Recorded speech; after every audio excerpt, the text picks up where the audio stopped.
The governing body is really smart, you guys, because they say you can't be friends with anybody unless they're a Jehovah's Witness. So naturally, the only way you're gonna be able to see your friends is if you go to the meeting, if you go in service. And y'all, a lot of times that's the only reason that I would be in service.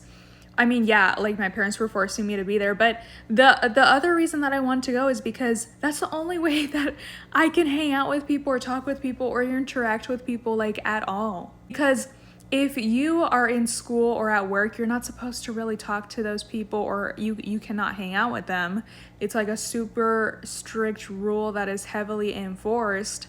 And so, then you feel compelled to, God, I want to go to the meeting. I want to see the brothers and sisters. I want to go in service because you're kind of like starved to talk to somebody. And because those are the only people that you're allowed to talk to, you're putting in all these hours, in the meetings and in service. And that's what the governing body wants, dude. They want you to only be thinking about them and the rules and their religion and what they want you to do to keep you from realizing what you're involved in. Because if you talk with people who are not Jehovah's Witnesses, if you saw their lives, if you saw that they're pretty happy, they're just doing their own thing. If you saw that, if you really got to know people, you would want to leave. You would be like, wait, they're not forced to go to the meetings. They're not forced to go in service.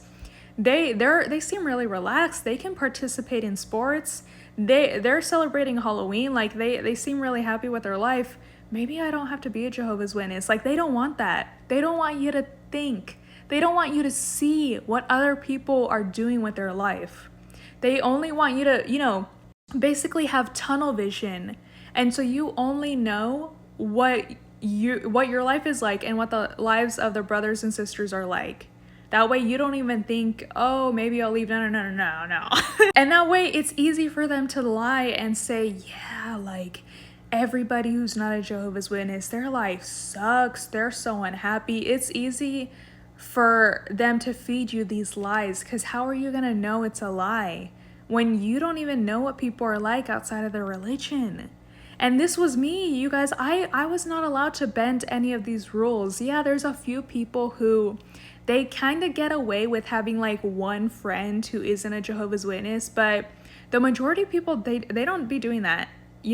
It's really hard to get away with that. And most of the time, if your mom or dad allows it, that's the only way you can get away with it. But also, people will look down on you for that.